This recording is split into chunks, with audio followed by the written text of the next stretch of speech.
जी, अस्सलाम वालेकुम। मैं हूँ doctor Naila, consultant gynaecologist and fertility specialist gynae solution के फोरम से। आज हमने एक और फैक्टर जो कि बेऔलादी की वजह बन सकता है या बेऔलादी यानी कि सब फर्टिलिटी को प्रोलॉन्ग कर सकता है, वो है स्ट्रेस। अब जो स्ट्रेस होता है वो बॉडी के अंदर 3 किस्म के चेंजेस करता है। नंबर 1, स्ट्रेस हार्मोन्स रिलीज़ होते हैं, जिसका कि नाम बड़ा मशहूर, नाम बहुत मशहूर और मारूफ है, कॉर्टिसोल हार्मोन। अब ये जो कॉर्टिसोल हार्मोन होता है ये बेसिकली बॉडी में रिलीज ही तब होता है जब किसी भी किस्म की स्ट्रेस चल रही हो। स्ट्रेस फिजिकल स्ट्रेस भी हो सकती है, यानी वो लोग जो अपनी बॉडी की कैपेसिटी से ज़्यादा काम करते हैं, वो लोग जो अपने ब्रेन की कैपेसिटी से ज़्यादा काम करते हैं, या वो लोग जो बीमारी का शिकार हो। जब आप बीमार होते हैं, आपको किसी ऐसी बीमारी में होते हैं, तो भी बॉडी के अंदर स्ट्रेस हार्मोन्स जो हैं वो बढ़ जाते हैं। तो स्ट्रेस का मतलब सिर्फ ज़हनी स्ट्रेस नहीं है, इसका मतलब ये है कि अगर आप ओवरवर्कड हैं, आप ओवर ब्रेन की ओवर एक्टिविटी का शिकार हैं, यानी आप बहुत ज़्यादा टेंशन परेशानी की हालत में हर वक्त रहते हैं और एंग्जाइटी के पेशेंट है, या आपको डिप्रेशन है उस सूरत हाल में, या तीसरी इंपॉर्टेंट चीज़ ये है कि आप किसी बीमारी का सामना कर रहे हैं जो कि पुरानी है और ज़ाहिर है वो आपके उससे जान नहीं छूट पा रही है, तो उस वजह से भी आपकी बॉडी के अंदर स्ट्रेस हार्मोन्स रहेंगे। अब जो ये कॉर्टिसोल हार्मोन होता है, ये hormone basically sugar increasing hormone होता है बॉडी के अंदर। यानी ये आपकी बॉडी के अंदर जो स्टोर्ड शुगर होती है ग्लाइकोजन की शक्ल में लिवर के अंदर या पट्ठों के अंदर, ये उसकी मिकदार उसको तोड़ना शुरू कर देता है। यानी ये जब शुगर की मिकदार को बढ़ाना शुरू कर देता है, तो उसको काउंटर चेक करने के लिए हमारी बॉडी में एक सेकेंड हार्मोन होता है, इंसुलिन, वो बढ़ना शुरू हो जाता है। और जो सीरम इंसुलिन का लेवल अगर ज़्यादा हो जाता है, तो ये फर्टिलिटी को बहुत बुरी तरह से इफ़ेक्ट करता है। ये आपको पॉलीसिस्टिक ओवरीज़ का शिकार करवा सकता है, ये आपके एग्स को मैच्योर होने से पहले रप्चर करवा सकता है, ये आपके अंडे को मियोटिक 1 से मियोटिक 2 की कन्वर्जन को मुश्किल बना सकता है। कॉर्टिसोल हार्मोन आपकी बच्चेदानी की तरफ ब्लड फ्लो को कम करके एंडोमेट्रियम को, जो अंदरूनी तह जहाँ पे बच्चा इम्प्लांट होना होता है, उसको कमज़ोर कर सकता है। अगर इम्प्लांटेशन हो जाए तो मिसकैरेज करवा सकता है। तो लिहाजा जो स्ट्रेस होता है उसको मैनेज करने के मुख्तलिफ तरीके होते हैं और उसका मैनेज करना बहुत ज़रूरी होता है। मेरे जो कुछ पेशेंट्स होते हैं जो सब फर्टिलिटी का शिकार होते हैं, जब वो मेरे क्लिनिक में आते हैं तो मुझे देखते ही अंदाज़ा हो जाता है कि ये टाइप ए पर्सनैलिटी है या टाइप 2 पर्सनैलिटी है। यानी ये बिला वजह एंग्जाइटी लेने वाले पेशेंट हैं या ये चिल पेशेंट हैं।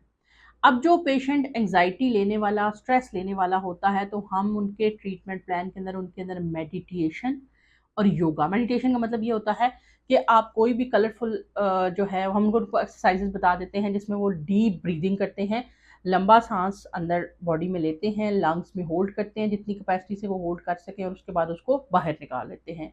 नाक से सांस लेना है और मुंह से बाहर लेना है। जब नाक से सांस आप अंदर लेंगे तो अपना कुछ जो आप जो कलर आप लाइक करते हैं उस कलर को इमेजिन करेंगे, और उसके बाद जब आप बाहर निकालेंगे तो जो कलर आपको बुरा लगता है उसको इमेजिन करेंगे। ये मेडिटेशन के मुख्तलिफ फॉर्म्स हैं।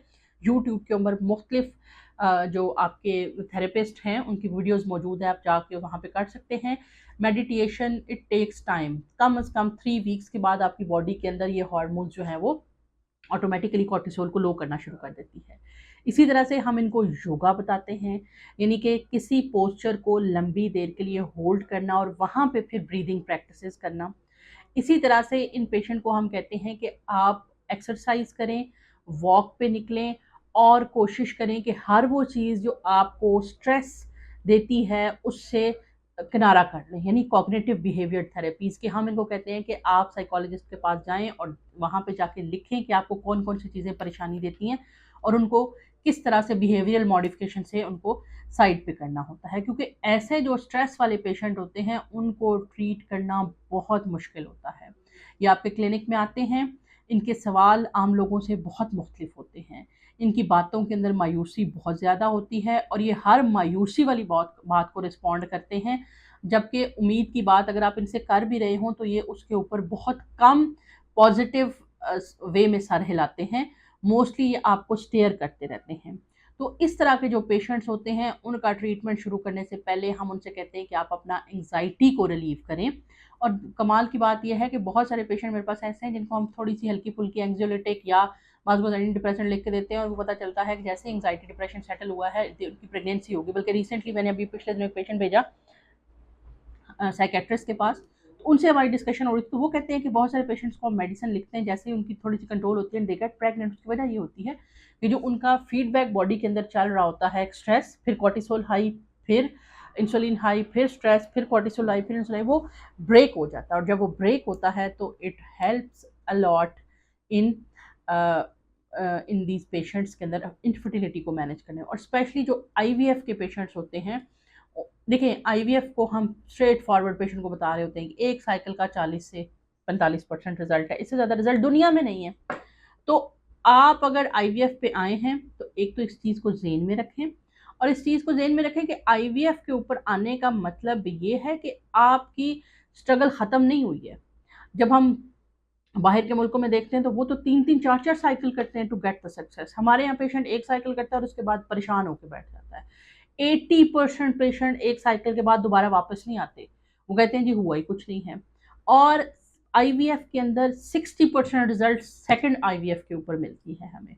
तो ये बातें हम पेशेंट्स को क्लियरली बताते हैं। अब देखिए हम ऐसे पेशेंट का तो आईवीएफ करते नहीं है जिनकी शादी को 6 महीने हो गए हैं तो अब जो है वो हम उनका आईवीएफ, ये तो पुराने पेशेंट्स होते हैं जिनको 4-4 साल हो गए शादियों को, 5-5 साल हो गए हैं, डिप्रेशन, एंग्जाइटी, सोशल प्रेशर और पता नहीं क्या क्या। तो जो काम 4-5 सालों से नहीं हो रहा, अल्लाह का शुक्र अदा करें कि आपके पास एक होप है, एक उम्मीद है कि आप उसको कर सकते हैं। उसमें एंटर हों और ज़हनी तौर पे प्रिपेयर्ड एंटर हों और उसको लेके चलें। इंशाअल्लाह अल्लाह ताला की ज़ात जो है वो सक्सेसफुल करती है।